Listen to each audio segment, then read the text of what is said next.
اللهم صل على سيدنا محمد يا رب صل وسلم دائما ابدا على حبيبي. تو قرآن کیا کہتا ہے؟ وَلَقَدْ كَرَّمْنَا بَنِي آدم، ہم نے بنی آدم کو جو خرچ کیا نا، بنی آدم کو جو دیا ہیں تو یہ سارے ہمارے فقیر. انتم الفقراء الی اللہ. کوئی عام فقیر جو پھٹے پرانے کپڑوں میں آتا ہے وہ ہمارے سامنے ایسا فقیر نہیں ہوتا جیسے ہم اللہ کے فقیر ہیں. ایک ایک نعمت میں اس کے ایسے محتاج ہے کہ ذرا سی نظر ہٹا دے تو ہمارا بیڑا غرق ہو جائے، اتنے فقیر ہیں. لیکن اس کے باوجود قرآن میں اللہ کیا کہتا ہے؟ میں نے بنی آدم کو جو نعمتیں دی ہیں وہ گویا میں اس کو عزت دے کے یہ نعمتیں دے رہا ہوں، ایسے نہیں بھکاریوں کی طرح پھینک رہا میں. وَلَقَدْ كَرَّمْنَا، لقد لام تاکید کے لیے، قد تاکید کے لیے، البتہ تحقیق ضرور بالضرور، اکرمنا نہیں کرمنا. تکریم اور اکرام میں فرق علماء سمجھتے ہیں. بہت رسپیکٹ دی ہے ہم نے انسان کو، بڑی عزت دی ہے ہم نے انسان کو. وَحَمَلْنَاهُمْ فِي الْبَرِّ وَالْبَحْرِ. اے اللہ کیسے تو نے ہمیں عزت دے دی؟ کیا کیا ہے بھائی؟ اللہ کہتے ہیں تم واحد مخلوق ہو جس کو میں نے سمندر پہ بھی سوار کیا، جس کو میں نے خشکی پہ بھی سوار کیا. سمندر بھی تمہارے تابع بنا دیا اور خشکی بھی تمہارے تابع، پوری روئے زمین کو مسخر کر دیا تمہارے لیے. وَرَزَقْنَاهُم مِّنَ الطَّيِّبَاتِ، اور ہم نے جو تمہارا رزق متعین کیا وہ پاکیزہ چیزیں ہیں. پاکیزہ جانور چھیچڑے کھا رہے ہوتے ہیں، مردار کھا رہے ہوتے ہیں اور ایک ہی قسم کی غذا ساری زندگی کھاتے رہتے ہیں. انسان کی خوراک کتنی زبردست، چھلکا جانوروں کو کھلاتا ہے، اندر کا جو مغز ہے گودا ہے وہ خود کھاتا ہے بیٹھ کے. تبھی ہمارے حضرت کہتے تھے سیب کا چھلکا اتار کے کھایا کرو. ایک ڈاکٹر نے کہا، چھلکے حضرت نے اتارے سیب کے تو ڈاکٹر نے کہا اصل وٹامن تو اس میں ہے. حضرت فرمایا یہ آپ کے لیے، یہ وٹامن کون کھائے گا؟ یہ آپ کھائیں، ہم سیب کھائیں گے اندر کا.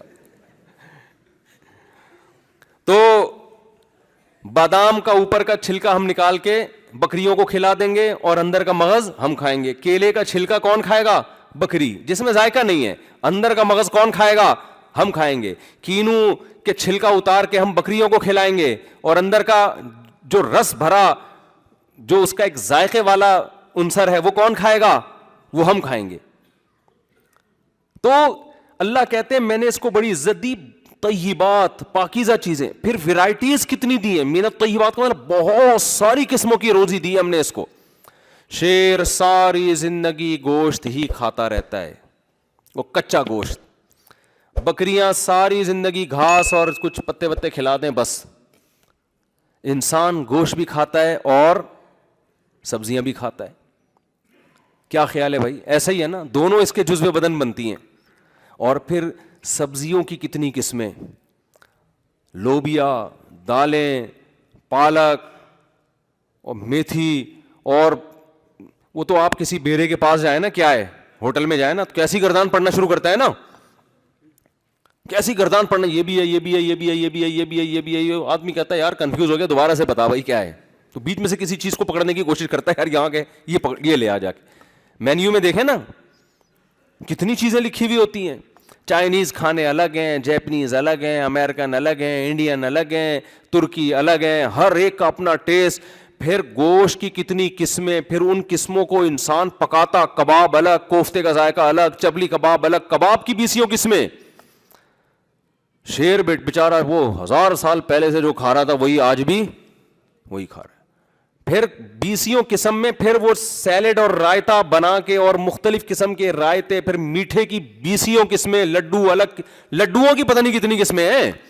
جب بھی رسگلے لڈو کا نام آتا ہے نا مجھے ایک لطیفہ ضرور یاد آتا ہے کہ وہ ایک صاحب تھے، بہت دفعہ سنا چکا ہوں لیکن کیا کریں، وہ ہے ہی ایسا لڈو جیسا لطیفہ ہے.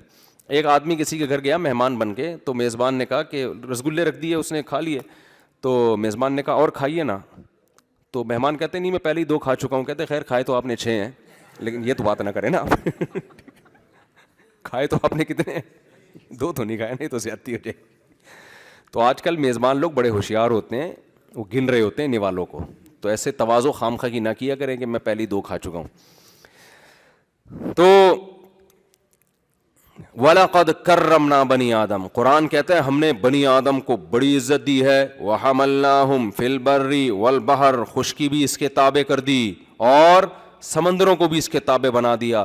سمندر سے کیا کیا نکال رہا ہے, سمندر کے سینے کو پھاڑ کر ایک جگہ سے دوسری جگہ تجارت کرتا ہے, یہ بڑی بڑی چیزوں کو لاد کے لے جاتا ہے. وَرَزَقْنَاهُم مِّنَ الطَّيِّبَاتِ, بہت ساری پاکیزہ چیزیں ہم نے کھانے کو دی. وَفَضَّلْنَاهُمْ عَلَىٰ كَثِيرٍ مِّمَّنْ خَلَقْنَا تَفْضِيلًا, بہت ساری مخلوق پر بہت زیادہ فضیلت دے دی. مخلوق بھی بہت ساری جس پہ فضیلت دی, اور فضیلت بھی بہت ساری فضیلت دی ہے, تھوڑی فضیلت نہیں دی ہے. اتنی فضیلت کہ جب پیدا ہوا انسان آیا دنیا میں سب سے لاسٹ میں ہے مخلوقات میں. آپ کو انسانوں سے پہلے جانوروں کا بہت وجود ملے گا زمین پہ, انسان سب سے آخر میں آیا, اور پھر مخلوق کو حکم دیا گیا انسان کے سامنے سجدہ کرے. وہ اتنا پروٹوکول جب انسان کو دیا گیا ہے تو بھائی یہ کیوں دیا گیا ہے؟ اللہ تعالیٰ کہتے ہیں میں نے جو تمہیں عزت دی اور یہ طرح طرح کی چیزیں پیدا کی, یہ بتانے کے لیے کہ سب سے پہلا حق کس کا ہے؟ میرا ہے. سب سے زیادہ ماننا کس کو ہے؟ مجھے ماننا ہے. غلامی کس کی کرنی ہے؟ میری غلامی کرنی ہے. باقی سب اس کے بعد میں ہے. سمجھ میں نہیں آ رہی؟ میرا خیال ہے بات نہیں آ رہی تو مرنے کے بعد اچھوں کو بھی سمجھ میں انشاءاللہ آ جائے گی, لیکن پھر سمجھ میں آنے کا فائدہ نہیں ہوگا. ابھی پیٹ بھرے ہوئے ہیں, توندیں بھری ہوئی ہیں, بجلی جا نہیں رہی ہے. اتفاق سے کراچی میں 4-5 دن ہو گئے, تھوڑی دیر گیس اس کا متبادل گورنمنٹ نے کر دیا. ہمارے ہاں تو رات کو گیس جا رہی ہے, آج کل 11 بجے جا رہی ہے اور صبح 6 بجے آ رہی ہے. اچھا, پورے کراچی میں الحمدللہ. یہ ایک چیز رہ گئی تھی ہمارے یہاں, حالانکہ گیس تو ہماری اپنی ہے, کوئی امپورٹ تھوڑی کرنے ہم. تو مزید کھدائیاں ہی نہیں ہو رہی. حالانکہ پاکستان میں جو گیس کے ذخائر ہیں, ہم سنتے تھے اسکولوں میں, یعنی نہیں سنتے تھے تو اس میں یہ تھا کہ 200 سال کے ذخائر تو دریافت ہو چکے ہیں. وہ پتہ نہیں کہاں ہے وہ ذخائر. سارا زور اس پہ ہے کہ بچے روکو, اپنے بچے کم پیدا کرو, یہ وسائل ختم ہو جائیں گے. جتنا پیسہ بچوں کی گروتھ ریشو کو روکنے پر ہو رہا ہے نا, اتنا پیسہ کھدائی پہ ہو جاتا ہے نا. پتہ نہیں پیٹرول کے کتنے کنویں اور دریافت ہو جاتے. نہیں آ رہی میرا غالب بات سمجھ میں؟ سارا زور اس پہ لگا دیا کہ روکو. اکیلا کھڑا ہوں میں اکیلا اس پورے نظام کے خلاف, جو فیملی پلاننگ ہے نا اس کے خلاف اکیلا جہاد کر رہا ہوں. اور جس طرح آپ لوگوں کی نسل کم ہو رہی ہے نا, جس طرح آپ لوگ 2 بچے, ایک بچے کی پالیسی پر آپ لوگ چل رہے ہیں, ہو سکتا ہے 200, 250, 300 سال کے بعد لوگ بولیں آج دنیا میں جتنی آبادی ہے سب مفتی طارق مسعود صاحب کی اولاد ہے. عین ممکن ہے. جس طرح سے جو ہے نا چل رہی ہے نا گروتھ ریشو 1-2 1-2, یہ تو ختم ہو جائیں گے بھائی. عین ممکن ہے 200-250 سال کے بعد بولیں کہ تیسرے آدم جو ہے نا, نوح علیہ السلام کی اولاد ہے نا, پہلے آدم علیہ السلام, عین یہ ممکن ہونے کو تو کچھ بھی ہو سکتا ہے. تو اس سے پہلے کہ نسلیں ختم ہو جائیں, اسپیڈ تھوڑی سی کیا کرو میرے بھائی, بڑھاؤ. اولاد اللہ کی نعمت ہے.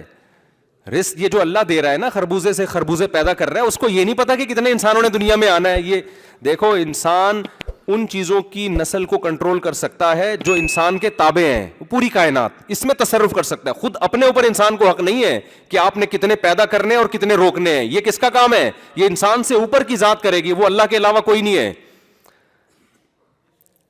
تو اس میں اللہ پہ توکل کرنا واجب ہے, لازم ہے کہ انسان کی پیدائش سے پہلے وقدر فیہا اقواتہا. یہاں بھی آپ قرآن کے الفاظ دیکھو, قدرہ مینجمنٹ کو کہتے ہیں نا. قرآن کہتا ہے ہم نے جب زمین بنائی, اللہ فرماتے ہیں قدر فیہا اقواتہا. قوت عربی میں کہتے ہیں انسانی زندگی گزارنے کے لیے جو ضروری لوازمات ہیں, جو بھی انسان کو ایک اچھی لائف گزارنے کے لیے جو ضروری چیزیں ہیں, ان کو عربی میں قوت کہتے ہیں. اس کی جمع اقوات آتی ہے. قرآن کہتا ہے ہم نے جب زمین بنائی, انسان ابھی دنیا میں آیا ہی نہیں ہے, قدرہ ہم نے مینجمنٹ کر لی, زمین میں اتنے وسائل پیدا کر دیے. اقواتہا کہ اس میں انسان جتنے بھی قیامت تک انسان آئیں گے نا, ان کی زندگی گزارنے کی بنیادی ضرورتیں ہم نے ساری کیا کر دی, پیدا نہیں کی ہیں. دیکھو خلقہ نہیں ہے, مقدر کر دی, یعنی مینجمنٹ, مینج کر دیا اس کو. مینج کسے کہتے ہیں؟ جو جس چیز کی ضرورت ہوگی وہ چیز ملے گی آپ کو. ہو سکتا ہے نظر نہ آ رہی ہو. یہ مینج کے لفظ دیکھیں قرآن کی کیسی بلاغت ہے. فیملی پلاننگ والے کہتے ہیں ہمیں تو نظر نہیں آ رہے اتنے وسائل, آبادی اتنی ہے, خربوزے تو اتنے پیدا نہیں ہو رہے بھائی, یہ تو کم. حالانکہ ایسا ہے بھی نہیں, مشاہدہ بھی اس کے خلاف ہے. مشاہدہ یہ ہو رہا ہے کہ جتنی اسپیڈ انسانوں کی ہے نا، وسائل کے بڑھنے کی اسپیڈ اس سے کئی گنا زیادہ ہے. لیکن فرض کر لو مشاہدہ نہیں ہے تو قرآن کیا کہہ رہا ہے کہ میں نے اندازہ لگا لیا ہے پہلے سے، تو ہر چیز اس کے حساب سے ٹائم پہ ہوتی رہے گی.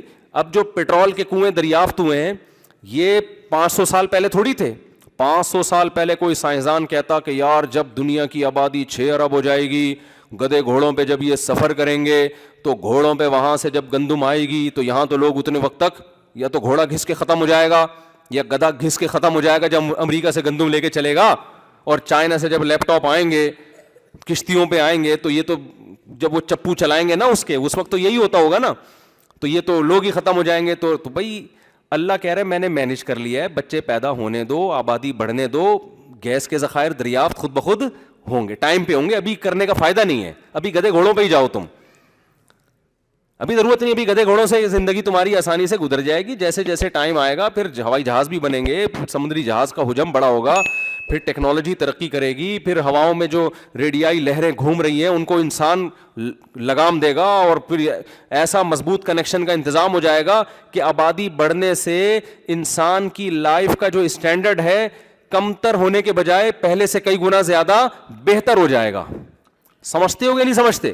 بالکل. اور آسان مثال، آپ نے دیکھا کہ ایک عورت کے بچہ پیدا ہوا، وہ بچے کو چھاتی سے لگا کے دودھ پلا رہی ہے. اب ایک عورت نے دیکھا کہ یار اس کی تو چھاتی میں دودھ ہے، اس کے تو بچہ ہے، تو میں تو پیدا نہیں کر سکتی کیونکہ میری چھاتی میں تو دودھ ہے ہی نہیں. یہی ہے نا. فیملی پلاننگ والے آئے، بولے بھائی اس کی تو چونکہ چھاتی میں دودھ ہے تو وہ تو بچہ پال سکتی ہے، تمہاری تو چھاتیوں میں دودھ ہی نہیں ہے، تم کہاں سے پالو گی؟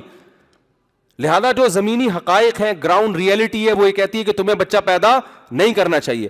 قدرت کہے گی بھائی پیدا تو کرو نا، پیدا پہلے ہوگا، چھاتیوں میں دودھ بعد میں آئے گا، پہلے سے نہیں میں بتاؤں گا کہ کہاں کیا کچھ پڑا ہوا ہے. تو باپ یہ کہتا ہے میری تنخواہ اتنے 1000 روپے ہے، اس میں 2 بچے نہیں پال سکتا، تیسرا کیسے پیدا کروں گا؟ اللہ کہ پیدا تو پہلے کرے گا، پیسے میں بعد میں دوں گا تجھے.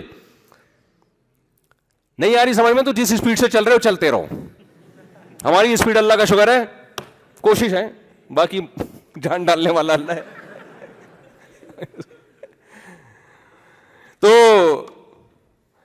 تو میں یس کر رہا تھا، اللہ تعالیٰ فرماتے ہیں وَلَقَدْ كَرَّمْنَا بَنِي آدم، ہم نے بنی آدم کو عزت دی. تو اللہ میاں نے سب کچھ کس نے کیا ہے میرے بھائی؟ اللہ نے کیا ہے. تو اللہ کہتا ہے جب ماں باپ کی نعمت میں نے دی، انسانوں کو میں نے بنایا، سوچنے کے لیے دماغ جس سے تم سائنسی ایجادات کر رہے ہو، یہ کھوپڑی میں نے دی تمہیں، یہ آنکھیں میں نے دی جس سے تم دیکھو سورس آف نالج جس سے سائنس ترقی کرتی ہے، وہ سورس آف نالج کیا ہے؟ وہ حواس خمسہ ہے نا. آنکھ سے دیکھتے ہیں، کان سے سنتے ہیں، زبان سے بولتے ہیں، ناک سے سونگھتے ہیں کسی چیز کو. اسی سے تو سائنس ترقی کی نا. او بھائی وہ نیوٹن جو لیٹا ہوا تھا نا تو اوپر سے سیب آ کے گرا نا.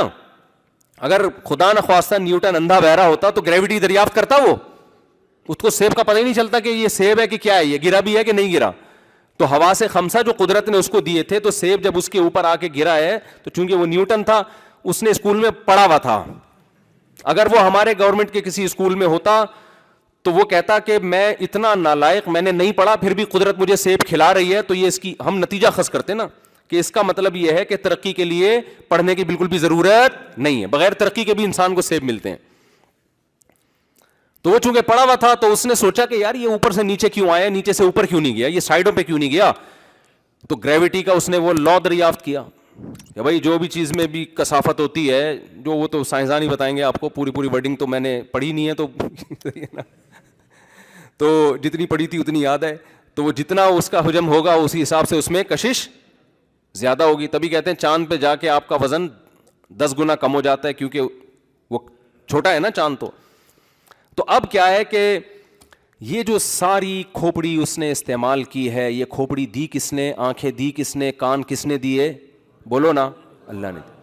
اب لوگ ہم سے سوال پوچھتے ہیں کہ کافر کے بارے میں آپ یہ کیوں کہتے ہو کہ وہ جہنم میں جائے گا؟ اس نے تو اتنی سائنسی چیزیں ایجاد کر لیں، پنکھا ایجاد کیا اس نے، ایئر کنڈیشن ایجاد کیا اس نے، گاڑیاں سائنسدانوں نے ایجاد کی ہیں، جہاز سائنسدانوں نے ایجاد کیے. آپ تبلیغ کے لیے بھی جاتے ہو تو یہودیوں کے ہوائی جہاز میں بیٹھ کے جاتے ہو اور صبح شام انہیں یہودیوں کو آپ برا بھلا کہہ رہے ہوتے ہو. تو یہ لاجک کی بات ہے، یہ اللاجیکل ہے، بظاہر اللاجیکل بات ہے.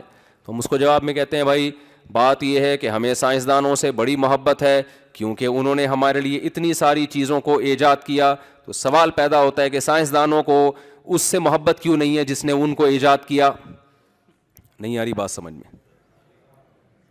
اللہ پوچھے گا کہ کراچی میں یونیورسٹی میں پڑھنے والے طلباء نیوٹن سے اللہ پوچھے گا کہ وہ تجھ سے اتنی محبت کرتے تھے کہ جب کوئی مولوی کہتا تھا کہ کافر، مجھے نہیں پتا نیوٹن جنت میں جا کے جہنم میں کسی کو فتویٰ نہیں لگا رہا، لیکن ایک جرنلی اصول تو یہی ہے نا کہ جس نے اللہ پر ایمان نہیں ہے اور اللہ کی توحید اور پیغمبروں کی رسالت جس پہ اللہ نے ایمان لانے کا حکم دیا اس کو دعوت پہنچی بھی اسلام کی، جس کو نہیں پہنچی اس سے تو سوال نہیں ہوگا، لیکن دعوت پہنچی بھی اور اس نے سر اٹھا کے اس پہ غور نہیں کیا، وہ ساری زندگی سیب ہی میں الجھا رہا کہ اوپر سے نیچے آ رہا ہے تو یہ نیچے سے اوپر کیوں نہیں جا رہا. جس خالق نے اس کو بنایا اس کے بارے میں اگر اس نے غور و فکر نہیں کیا، اس کا حق اس نے نہیں پہچانا، اگر یہ کام نہیں کیا ہی نہیں کیا، نیوٹن جانے، نیوٹن کا اللہ جانے، مجھے نہیں پتا، لیکن اللہ اس سے پوچھے گا کہ اگر تو نے یہ کام نہیں کیا تو کراچی کے لوگوں کو تجھ سے محبت تھی اس لیے کہ تو نے ان کے لیے ایسے ایسے قوانین دریافت کیے جس کی وجہ سے سائنس نے اتنی ترقی کی، تو جس نے تجھے پیدا کیا تجھے اس سے محبت کیوں نہیں تھی؟ سمجھ میں آ رہی ہے بات کہ نہیں آ رہی؟ تو نے اس کا حق جاننے کی کوشش کیوں نہیں کی کہ وہ مجھ سے کیا چاہتا ہے، وہ کن چیزوں سے خوش ہوتا ہے، کن چیزوں سے ناراض ہوتا ہے، اس کے حقوق تو نے پورے کیوں نہیں کیے؟ تو بھائی قرآن یہ کہتا ہے کہ تمہارے لیے سب سے امپورٹنٹ جو سوال ہے اور سب سے امپورٹنٹ جو تمہارے لیے جس مسئلے کو حل کرنا ہے وہ کیا ہے کہ تم نے خدا کو راضی کیا یا نہیں کیا. سمجھ میں آ رہی ہے بات کہ نہیں آ رہی؟ آج مفتی طارق مسعود صاحب کے بیانات سننے کے لیے youtube.com/مفتی طارق مسعود کو سبسکرائب کریں، اور اگر آپ لائیو ویڈیو کو کبھی بھی مس نہیں کرنا چاہتے ہیں تو سبسکرائب کرنے کے بعد بیل آئیکن پہ کلک کرنا مت بھولیں. جزاک اللہ.